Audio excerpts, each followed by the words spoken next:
Episode की starting में Audi कहीं पे नॉक करता है एंड बोलता है, लॉर्ड थियोडोर, मैं ऑडी हूँ, क्या मैं कुछ आपसे बात कर सकता हूँ। थियोडोर पसीना पसीना हो रखा था एंड वो खुद को संभालते हुए बोलता है, अंदर आ जाओ। ऑडी अंदर आके बोलता है, माय लॉर्ड, क्या आप ठीक है। थियोडोर बोलता है, नहीं कुछ नहीं, मैं ठीक हूँ, बोलो क्या बात है। ऑडी बोलता है, ओ अच्छा, कांट पाब्लो की डॉटर कल आपसे मिलने आ रही है। थियोडोर ये सुनकर शॉक हो जाता है। ऑडी बोलता है, उनका ग्रैंड डचेस के साथ शेड्यूल है और आपको उनके साथ टी टाइम पे इनवाइट किया गया है, तो हमें प्रिपरेशन करने के लिए नोटिफाई किया गया है। थियोडोर बोलता है, किसने नोटिफाई करने के लिए बोले हैं। ऑडी बोलता है, वेल ग्रैंड डचेस के द्वारा माय लॉर्ड। थियोडोर मन में बोलता है, काउंट पाब्लो की नेक्स्ट हायर बाहरी तौर से भले ही वो ग्रैंड डचेस के सोशल इवेंट में इनवाइट की गई है, बट सभी जानते हैं डचेस की आंखों में वो परफेक्ट ब्राइड है थियोडोर के लिए। र्यूमर्स तो ये भी है कि उनके पोटेंशियल को लेके किसी को कोई डाउट नहीं है, बट थियोडोर के लिए उसका कोई भी आइडिया नहीं है कि वो कौन है, ना ही उसको कोई फर्क भी पड़ता है। मदर उनको मेरे क्वार्टर में भेज रही है, लग रहा है काउंट पाब्लो ने ज़रूर उनको कुछ बेस्ट दिए होंगे। जो इंसान चाहती है कि मैं ख़त्म हो जाऊँ, आप तो मेरे को अच्छे से पहले इस्तेमाल करना चाहती है, क्यों है ना मदर। मुझे पता है अगर मैं ख़त्म भी हो जाऊँ तब भी आप नहीं रुकने वाली है। अगर आपको ज़रूरत पड़े तो आप मेरी घोस्ट मैरिज भी करवा सकती है। एंड वो बोलते हैं, तो मुझे क्या करना पड़ेगा। बैथी जब वो आ जाए तब उनको रिसेंटली मेरे रूम में भेज देना, जिसे सुन के ऑडी शॉक हो जाता है। थियोडोर बोलता है, वो लोग मुझे किसी बिल्डर की तरह इस्तेमाल करना चाहते हैं, क्यों है ना। ऑडी बोलते हैं, माय लॉर्ड, ये आप क्या बोल रहे हैं, अगर आप ऐसा नहीं करना चाहते हैं तो। थियोडोर बोलते हैं, क्या तुम मेरे बदले टी टाइम पे यहाँ रहोगे। ऑडी थियोडोर की बात सुन के खिचखिचाने लग जाता है। थियोडोर कुछ सोचने लगता है, देन बोलता है ऑडी से, प्रिपरेशन को शुरू कर दो। एंड ऑडी वहाँ से चला जाता है। थियोडोर मन में बोलता है, मैं जानता हूँ आप मुझे अपना बेटा नहीं मानती है, मैं बस आपके लिए एक एक्सपेंसिव सामान हूँ जिसको आप जब चाहे तब सेल कर सकती है अपने स्टेटस को मेंटेन करने के लिए। मुझे लगता है मुझे आपको इसीलिए थैंक यू बोलना चाहिए, क्योंकि कम से कम आप मुझे कुछ तो समझती हैं। फादर को मैं किसी लायक नहीं लगता हूँ, वो मुझे अपना एक स्केयर क्रो समझते हैं जिसको वो अपने फील्ड में रखना चाहते हैं, और वो मेरे मदर से भी ज़्यादा चाहते कि मैं ख़त्म हो जाऊँ। अगर हम लोग सिंपली सब कुछ निपटा देते, ना कि खोखला फॉर्मेलिटीज़ के जरिए अपना फ्यूनरल रखना या फिर न्यू हायर बनना। नेक्स्ट सीन में हम लोग किसी को नीचे पड़ा हुआ देख पाते हैं एंड छोटा थियोडोर उसको देख लेता है, जिससे वो बहुत डर जाता है। प्रेजेंट में थियोडोर ये सब चीज़ें याद कर रहा था एंड वो मन में बोलता है, उसी दिन मुझे मेरे एग्जिस्टेंस के कोई मीनिंग सा नजर नहीं आ रहा था। नेक्स्ट सीन में सेजिन गुस्से से बोलता है, क्या तुम खत्म होना चाहती हो, क्या तुम पागल हो, क्या तुमको नहीं पता पॉइजनस फूड खाने से तुम खत्म हो सकती हो। टीना बोलती है, तुम गलत बोल रहे हो, लॉर्ड थियोडोर ने कहा था कि वो सब खाने में भी सेफ हो सकता है जब तक हम उसके पॉइजनस पार्ट को रिमूव कर देंगे। एग्जाम्पल के लिए अगर हम लोग स्कॉर्पियन के तेल को रिमूव करके उसको फ्राई कर सकते हैं ना। सेजिन बोलते हैं, आखिर कोई स्कॉर्पियन को क्यों ही फ्राई करने जाएगा। रीना बोलती है, क्योंकि वो डिलीशियस होता है। सेजिन खुद को कंट्रोल करते हुए बोलते हैं, मैं इंसानों को कभी समझ नहीं पाऊंगा। रीना बोलती है, तुम्हारा क्या सेजिन, वाइल्ड मॉन्स्टर क्या 2 बार सोचते हैं क्रिकेट और स्नेक्स को खाते टाइम। हाँ, तुम भी तो सरवाइव करने के लिए कचरे का पानी भी पी लेते हो। सेजिन बोलता है, तुम हमें समझ के क्या रखे हो। हाँ, हम मॉन्स्टर का भी कुछ स्टैंडर्ड्स होता है, और मैं तुमसे कहा था ना कि मैं एक हाई लेवल डिमन हूँ। कब तक तुम मुझे ऐसे स्लाइम की तरह ट्रीट करते रहोगे। रीना बोलती है, हाँ मैंने सुना है तुम एक ग्रेट डिमन स्लाइम हो। सेजिन चिढ़ के मुंह घुमा के बोलता है, मैं तुमसे बात नहीं करूंगा। रीना बोलती है, सेजिन क्या तुम नाराज हो, इसका मतलब मैं आराम से अब सो सकती हूँ। सेजिन तुमको पता है सबसे अमेजिंग बात क्या है, मैं लॉर्ड थियोडोर के साथ आज बहुत बात की हूँ। मेरा मतलब वो एक नोबल है, बट उनका बिहेवियर बहुत अच्छा है, मुझे उनसे बिल्कुल भी डर नहीं लगा था। सेजिन बोलते हैं, क्या सच में। रीना मन में बोलती है, क्योंकि वो एक ऐसे मेल लीड है जो डार्क ट्विस्टेड नोवेल जिसका हर एपिसोड में वो बेकाबू हो जाते, इसलिए मुझे लगा था कि वो डरावने होंगे, बट मैंने उनके बारे में जो भी पढ़ा था वो बिल्कुल गलत था। एंड वो सोते हुए बोलती है, ऐसा लगता है सभी नोबल मैन बुरे नहीं होते होंगे, मैं फिर से उनसे बात करना चाहती हूँ। नेक्स्ट सीन में हम लोग ब्लॉन्ड हेयर वाली एक लड़की को देख पाते हैं जो काउंट पाब्लो की हायरेस्ट यानी बेथी होती है। एंड वो बोलती है, कितना बढ़िया फ्रेग्रेंस है ये टी जरूर बहुत एक्सपेंसिव होगा, क्यों है ना। थियोडोर बोलते हैं, हाँ ये है। बेथी बोलती है, आई एम सॉरी, ये मेरा प्लेस नहीं है, इसलिए मैं आपसे पूछ रही थी कि ये एक्सपेंसिव है कि नहीं। मैं शायद भूल गई थी कि मैं ग्रैंड ड्यूक की स्टेट में हूँ, मुझे माफ कर दीजिए, मैं भी कैसे बहकी बहकी बातें कर रही थी। थियोडोर बोलता है प्लीज माफी मत मांगिए, मैं भी उतना टी के बारे में नहीं जानता हूँ। रीना वहाँ पे टी सर्व कर रही थी एंड वो वहाँ पे ऑकवर्ड फील कर रही थी और उन दोनों को देखते हुए मन में बोलती, हाँ मुझे पता था कि वो आने वाली है, बट इस ऑकवर्ड वाइब का मैं क्या करूँ, मैं इसमें कैसे फंस गई।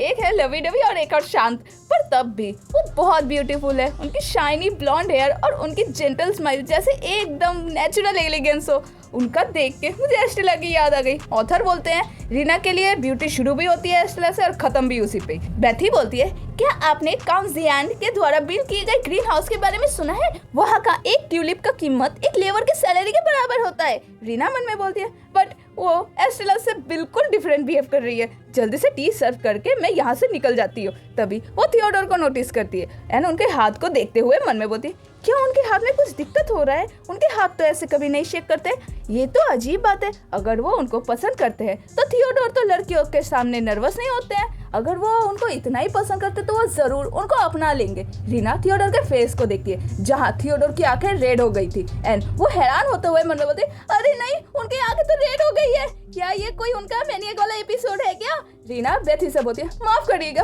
मुझे खेद है बट टी टाइम ओवर हो गया है। बेथी सीरियस लुक के साथ बोलती है क्या कहा। रीना बेथी को देख के सहम जाती है एंड मन में बोलती है ये स्टोरी बहुत क्लासिक सोसाइटी में बेस करके बनाया गया है, कोई भी मेड नोवेल से बात नहीं कर सकती, अगर बात जरूरी ना हो तो मैं उनके गुस्से का रीजन समझ सकती हूँ और ये भी कि उन्हीं सिचुएशन में से ये एक है। बेथी स्माइल करती है जिससे रीना शॉक हो जाती है। बेथी बोलती है ओह थियोडोर हमें हमारा टीम मिल गया है क्यों है ना, तो तुम मेड को यहाँ से जाने के लिए क्यों नहीं बोलते। रीना ये सुनकर शॉक हो जाती है। मैं इस चैनल पे आप लोगों के द्वारा सजेस्ट की हुई मानवा या मांगास को एक्सप्लेन किया करूँगी, तो इसीलिए आपको जो भी मांगा या मानवा का एक्सप्लेनेशन चाहिए उसका नाम आप मुझे कमेंट सेक्शन में बता दीजिए।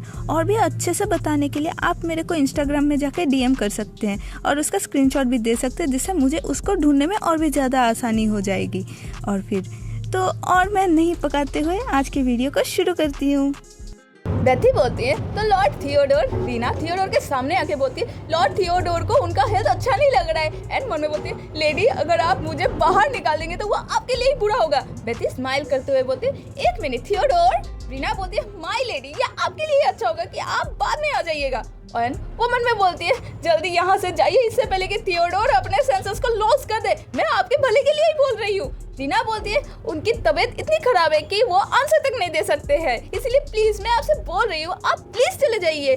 बेथी बोलती है ठीक है मैं तब किसी और टाइम आऊंगी लॉर्ड थियोडोर। रीना राहत लेते हुए मन में बोलती है हाँ बिल्कुल सही एंड बेथी वहाँ से चली जाती है और गुस्से से पीछे देखने लगती है। रीना परेशान होते हुए बोलती है लॉर्ड थियोडोर क्या आप ठीक है, आपको क्या हो रहा है, कुछ तो बोलिए आप। एंड मन में बोलते हैं उनकी हालत और भी खराब हो रही है, बुरा हो या नहीं मुझे बस इतना पता है कि मुझे उनको अपना फ्लूइड फीड करवाना पड़ेगा और वो भी अभी, मुझे अभी टी में स्पीड करना ही पड़ेगा। तभी थियोडोर रीना के हाथ को पकड़ लेता है एंड अपनी ओर खींच लेता है। रीना अपनी आंखें बंद करते हुए मन में बोलती अरे नहीं वो तो मुझे बाइट करने वाले एंड वो बहुत डर जाती है। तो उसको कुछ फील नहीं हो रहा था तो वो झांकने लगती है एंड वो देखती है थियोडोर अपने सर को नीचे करके रखा हुआ था जहाँ थियोडोर खुद को बहुत कंट्रोल करने की कोशिश कर रहा था, जिसको देख के रीना मन में बोलती है थियोडोर अपने मैडनेस को कंट्रोल करने की कोशिश कर रहे हैं, ऐसा कर्स के अगेंस्ट वो अकेले फाइट कर रहे हैं जिसको वो डिनाई नहीं कर सकते। वो अपने नेल एंड टूथ से फाइट कर रहे हैं, उन्होंने फिर से वैसे फेस कर लिया है। देन वो थियोडोर की ओर अपना हाथ बढ़ाती है एंड रीना थियोडोर को किस कर लेती है। थियोडोर भी शॉक हो जाता है। रीना मन में बोलती है अब क्या, मैं कभी भी किसी भी लड़के का हाथ तक नहीं पकड़ी हूँ, लड़कों को हमेशा लीड लेना होता है ना, मैंने तो बुक्स में यही पढ़ा था, पर ये आदमी तो ऐसा लीड नहीं ले सकता है। तब तो ये तो बुक में मेंशन किया गया है। हाँ मैं खुश हूँ कि मुझे बुक्स पढ़ना पसंद है, तो चलो याद करते हैं इसके बाद क्या हो सकता है। सबसे पहले मुझे अपने माउथ को ओपन करना चाहिए। हाँ बिल्कुल सही है, उसके पास अभी भी उनके फैंग्स है, मुझे लगता है वो अभी भी अपने बीस्ट फॉर्म में नहीं आए हैं। ये छोटे फैंग्स है वो बिल्कुल किसी पपी की तरह लग रहे हैं, ये मुझे उल्टा क्यूट लग रहे हैं। रीना फोकस करो, खुद को डिस्ट्रैक्ट मत होने दो, बुक में आगे क्या होता है। तभी थियोडोर रीना को अपनी ओर खींच लेता है। रीना शॉक होते हुए मन में बोलती है हाँ अरे ये क्या, उनकी आंखें तो अभी भी रेड हो रखी है। थियोडोर रीना के दूसरे हाथ को भी पकड़ लेता है। रीना थियोडोर को दूर करते हुए बोलती है आप ऐसा मत करिए, मैं सांस नहीं ले पा रही हूँ। थियोडोर फिर से रीना को किस करने लग जाता है। रीना मन में बोलती है ये बस थेरेपी का एक्ट है, उससे ज्यादा कुछ भी नहीं। मैं बस अपने फ्लूइड को बीमार थियोडोर के पास कर रही हूँ, बस इतना ही है। बट ये बस इतना ही है ना, बट ये कुछ उससे ज्यादा ही फील हो रहा है। सेजिन रीना से बोलते हैं तुम्हारे लिप्स में क्या हुआ? रीना शर्माते हुए बोलती है क्या क्या क्या मेरे लिप्स में क्या हुआ है? ये तो तुम क्या बोल रहे हो सेजिन? सेजिन बोलता है ठीक है, मैं अपने वर्ड्स को वापस ले रहा हूँ। मुझे लग रहा है तुम्हारे मुंह टूट गए। रीना रोते हुए मन में बोलती है हाँ मेरे लिप्स में स्वलन हो रहा है, उनके किसकी वजह से, समझ गए? सेजिन रीना को देखते हुए बोलता है हाँ फिर से ये शुरू हो गई है।